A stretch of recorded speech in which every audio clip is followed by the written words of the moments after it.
At this afternoon's cabinet meeting, Liberal ministers must finally do the right thing and break ranks with Dalton Mcguinty. They need to demand that he reverse course and immediately recall the legislature.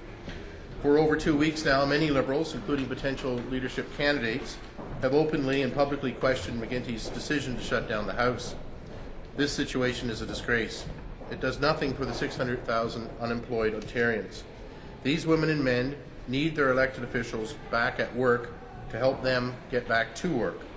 Last week, all Ontario PC caucus members jointly signed an open letter to Premier Mcguinty.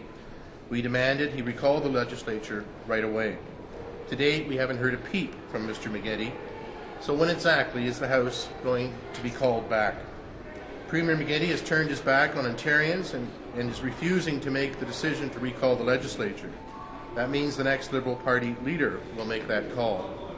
Despite the fact that many potential Liberal leadership candidates have expressed discomfort and outright condemnation of Mr. Mcguinty's selfish decision to shut down the House, none of these potential candidates have given a date as to when they'd recall the legislature.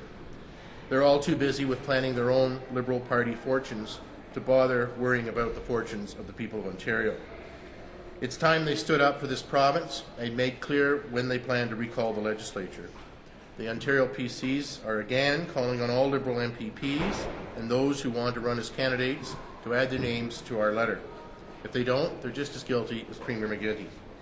They've indefinitely put a negligent government on autopilot as the province hurtles towards a potential $411 billion debt. The Ontario PCs have been clear we're ready and willing to work with the government to pass pro-growth policies. We want to enact legislation that would help create jobs and rein in 9 years of reckless overspending.